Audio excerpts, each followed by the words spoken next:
ہم کہتے ہیں اللہ اللہ اللہ، یہ ہم نے اللہ کو یاد کیا. اور اللہ بندے کو کیسے یاد کرتے ہیں کہ اللہ جب بندے کے اوپر حالات بھیجتے ہیں تو نرمی کا معاملہ کرتے ہیں، اپنے بندے کی مدد فرما دیتے ہیں. یہ اللہ اپنے بندے کو یاد کر رہے ہوتے ہیں. اے میرے بندے، تو مجھے معذرت کے ساتھ یاد کرنا، میں تجھے مغفرت کے ساتھ یاد کروں گا. اے میرے بندے، تو اطاعت کے ذریعے مجھے یاد کرنا، میں عنایت کے ذریعے تجھے یاد کروں گا. قرآن مجید میں انہی لوگوں کو جو کثرت سے ذکر کرتے ہیں اولو الالباب، عقل مند لوگ کہا گیا، کہ جو اللہ کو کثرت سے یاد کرنے والے لوگ ہیں یہ عقل مند لوگ ہیں. شیطان ہمارا دشمن ہے، وہ ذکر کرنے والے بندے کے راستے میں روڑے اٹکاتا ہے. اور یہ روڑے دو طرح کے ہوتے ہیں، کبھی شبہات کے ذریعے سے اور کبھی شہوات کے ذریعے سے. شبہات کے ذریعے کا کیا معنی کہ دل میں شبہ ڈال دیتا ہے. اللہ تعالیٰ کے وجود کے بارے میں، شریعت کے بارے میں، احکام شریعت کے بارے میں، اور یہ چیز اس بندے کو کفر تک پہنچا دیتی ہے. شریعت کی کسی چیز میں شک کرنا یہ انسان کو کفر تک پہنچا دیتا ہے. اس لیے نبی علیہ الصلوۃ والسلام نے دعا مانگی، اللہم انی اعوذ بک من الشک والشرک والشقاق والنفاق وسوء الاخلاق. یعنی شرک جو اتنا بڑا گناہ ہے، اس سے پہلے اللہ کے حبیب صلی اللہ علیہ وسلم نے شک سے پناہ مانگی اللہ کی، کیونکہ یہ شک انسان کو برباد کر دیتا ہے. تو شیطان شبہات کے ذریعے سے، شکوک کے ذریعے سے انسان کو برباد کرتا ہے. ہمارے مشائخ نے کہا کہ تمہیں اگر کسی چیز کے بارے میں کوئی شک پیدا ہو جائے تو تم اس کو بھی اللہ کی خاطر چھوڑ دو. الحلال بین والحرام بین، حلال بھی واضح ہے، حرام بھی واضح ہے. ان کے درمیان میں کچھ چیزیں ہوتی ہیں جو مشتبہ ہوتی ہیں. اگر کوئی ایسی چیز ہو تو اللہ کے لیے اس کو بھی چھوڑ دیا کرو. اگر ایسا کرو گے تو تم متقی بن جاؤ گے، اللہ کے دوست بن جاؤ گے. اور یہ ابھی سے نہیں کام شروع ہوا، بہت پہلے سے. چنانچہ 10 ہجری مکہ مکرمہ میں ایک خاتون تھی، سیدہ بدیہ ان کا نام تھا. ان کے حالات زندگی میں لکھا ہے کہ ان کو یہ خبر ملی فلاں علاقے کے لوگ اپنی بیٹیوں کو وراثت میں حصہ نہیں دیتے، صرف بیٹوں میں زمین تقسیم کر دیتے ہیں. انہوں نے اس علاقے کے جو پھل تھے وہ کھانے چھوڑ دیے کہ مجھے کیا پتا یہ پھل اس باغ کا ہے جس کی ملکیت صحیح ہے یا شرعاً ٹھیک نہیں ہے. شک پیدا ہونے پر پھل کھانے چھوڑ دیے.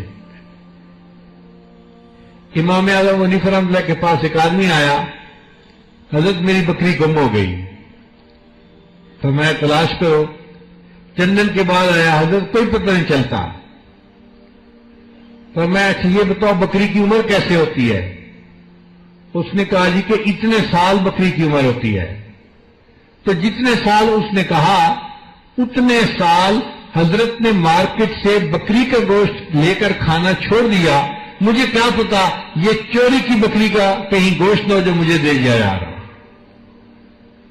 تو شک والی چیز، شبہ والی چیز، اس کو اللہ کے لیے چھوڑ دینا یہ تقویٰ ہے. اور آج ہم بیرون ملک کے ریسٹورنٹ سے چیزیں کھانا پسند کرتے ہیں. بھئی انہوں نے کیا چیز اس میں ڈالی، کیا پکایا، ہمیں تو نہیں پتا. اگر ہم کھائیں گے تو اپنا باطن کا نقصان کریں گے، اپنی روحانیت کا نقصان کریں گے. اس لیے اگر ہم چاہتے ہیں کہ دل منور ہو تو ہمیں شبہ والی ایسی چیزوں سے پرہیز کرنا پڑے گا.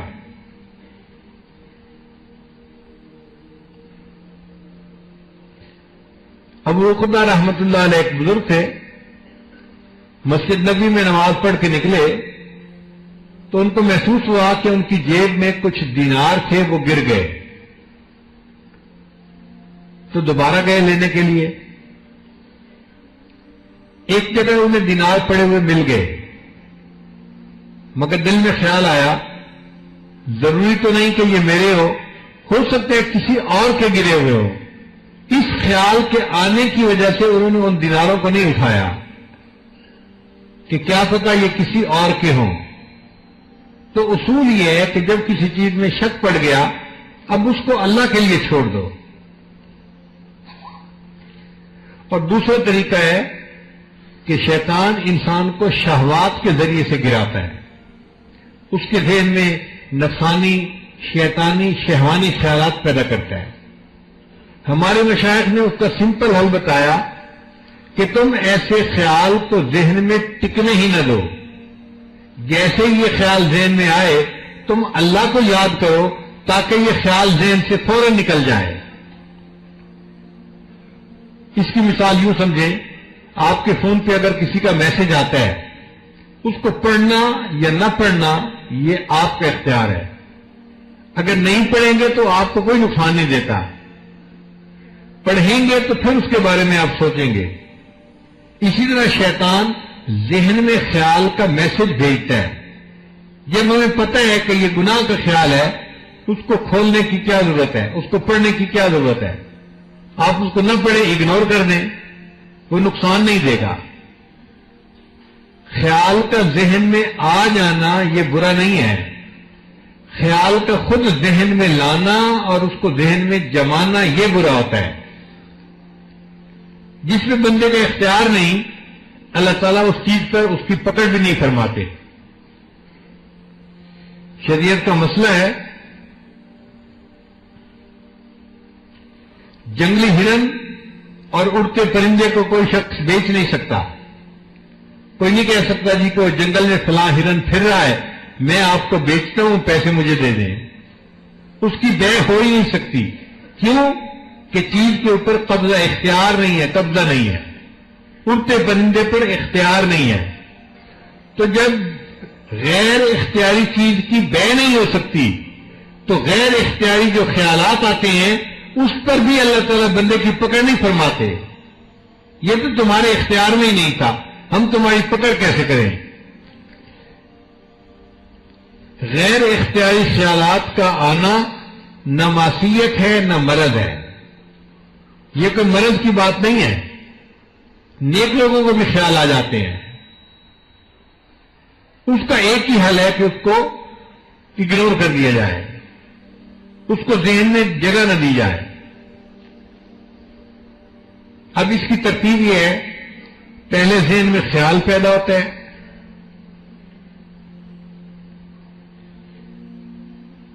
جس کو ہم وسوسہ کہتے ہیں،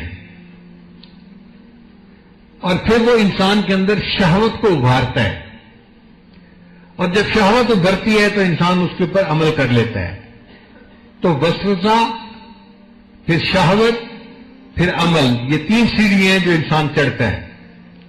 اگر اس نے وسوسے کو شروع میں رد کر دیا تو یہ انسان کے لیے عبادت بن جائے گی، اس پر اللہ اس کو اجر عطا فرمائیں گے کہ شیطان نے گناہ کا خیال ڈالا مگر میرے بندے نے اس کی بیعت پہ لبیک نہیں کہا، اس کی بات کو ماننا نہیں۔ تو وسوسے کو اگر شروع میں رد کر دیں گے تو یہ عبادت بن جائے گی، اور اگر اس وسوسے کو سوچنا شروع کر دیں گے تو یہ چیز عادت بن جائے گی۔ وسوسہ انسان کے اندر شہوت کو بیدار کرتا ہے، شہوت انسان کے اندر عمل پیدا کر دیتی ہے، اور عمل بالآخر عادت بن جایا کرتی ہے۔ اب ذہن میں آنے والا ہر خیال یا تو عبادت بن سکتا ہے یا عادت بن سکتا ہے۔ اگر رد کر دیں گے تو عبادت بنے گا، اللہ کی طرف سے ہمیں اجر ملے گا، اور اگر ہم اس کے بارے میں سوچیں گے تو بالآخر گناہ کر بیٹھیں گے اور یہ عادت بن جائے گی۔ اس لیے ہمارے مشائخ نے وقوف قلبی کی تلقین کی۔ وقوف قلبی کا کیا معنی؟ ہر وقت اللہ کی طرف متوجہ رہنا، ایک لمحہ بھی اللہ سے غافل نہ ہونا، لیٹے بیٹھے چلتے پھرتے ہر گھڑی ہر آن دل میں اللہ کی طرف ہو دھیان۔ تو جب کیفیت ایسی ہو کہ اللہ کے سوا کسی اور چیز کی طرف دھیان ہی نہیں جانا، تو پھر یہ چیز انسان کو نقصان نہیں دے سکتی۔ یہاں پر ایک سوال پیدا ہوتا ہے، اور جی ہم کوشش تو کرتے ہیں کہ ذہن میں خیال نہ رہے، لیکن ہم کمزور ہیں، شیطان اتنا زور کا وسوسہ ڈالتا ہے کہ گناہ کی طرف طبیعت مائل ہو جاتی ہے۔ تو ہمارے مشائخ نے کہا کہ ایسے وقت میں جب گناہ کا تقاضا دل میں پیدا ہو، انسان یہ سوچے اگر میں یہ عمل کروں گا تو اللہ تعالیٰ کی نعمتیں مجھ سے سلب ہو جائیں گی اور اللہ تعالیٰ کے عذاب کا میں مستحق بن جاؤں گا۔ تو نعمتوں کے سلب ہونے کی اور عذاب میں جانے کی بات اگر آپ سوچیں گے تو گناہ سے بچنا آسان ہو جائے گا۔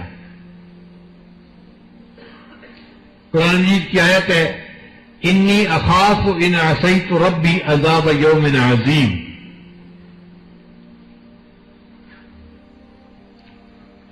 اور پھر اللہ تعالیٰ سے مدد مانگے کہ اے اللہ مجھے آپ ایسے وساوس سے نجات عطا فرما دیجئے، شیطان بدبخت کو میرے اوپر اختیار نہ دیجئے۔ اے اللہ جس طرح آپ نے آسمان کو زمین پر گرنے سے روک دیا، شیطان کو مجھ پر مسلط ہونے سے روک دیجئے۔ اللہ کے لیے شیطان کو روکنا آسان ہے۔ حضرت قسطلانی رحمۃ اللہ فرماتے ہیں کہ جو بڑے لوگ ہوتے ہیں نا، انہوں نے پہرے کے لیے اپنے گھروں کے باہر کتے رکھے ہوئے ہوتے ہیں۔ اگر کوئی ان کو ملنے کے لیے آئے تو وہ کتا نئے بندے کو دیکھ کے بھونکتا ہے۔ اب اس بندے کے پاس 3 صورتیں ہیں۔ ایک تو یہ کہ وہیں سے واپس اپنے گھر چلا جائے، اگر گھر چلا گیا تو اس کو اپنے اس دوست سے کبھی بھی وصل نصیب نہیں ہوگا، کیونکہ یہ تو راستے سے واپس آ گیا۔ اور دوسرا طریقہ یہ ہے کہ اس کتے کے ساتھ لڑنا ہی شروع کر دے ڈنڈا لے کے۔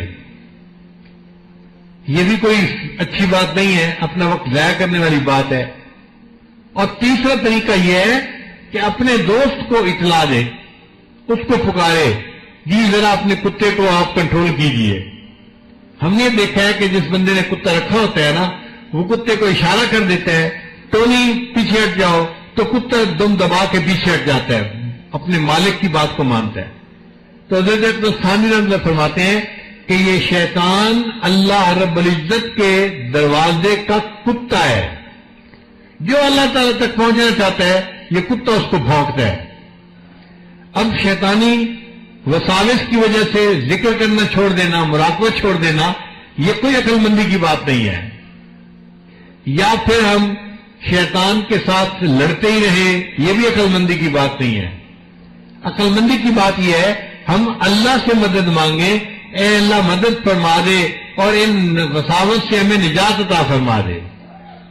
جب اللہ تعالیٰ مدد فرمائیں گے تو شیطان کے وساوس ختم ہو جائیں گے، ہمارے لیے اللہ کی یاد میں زندگی گزارنا آسان ہو جائے گی۔ اللہ تعالیٰ پسند کرتے ہیں کہ بندہ مجھے تنہائی میں یاد کرے۔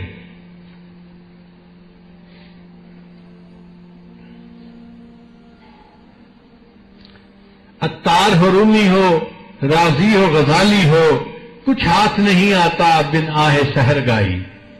تہجد کا وقت اس کے لیے بہترین وقت ہوتا ہے۔ انسان گھر میں ہوتا ہے، اکیلا ہوتا ہے،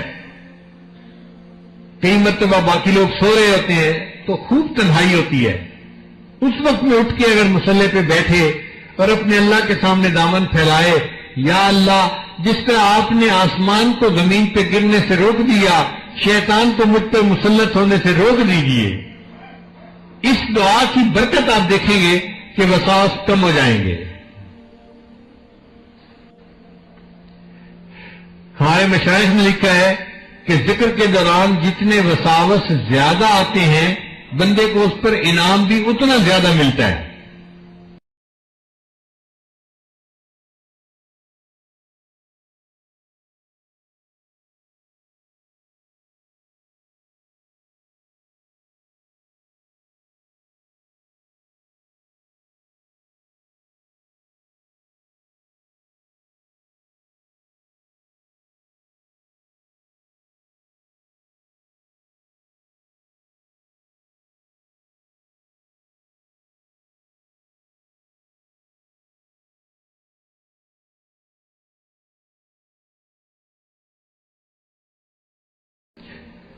جتنی کوشش کریں گے اللہ کو یاد کرنے کی، اللہ تعالیٰ کی طرف سے اتنا انعام ملے گا، اللہ تعالیٰ کی نظر عنایت اتنی زیادہ ہوگی۔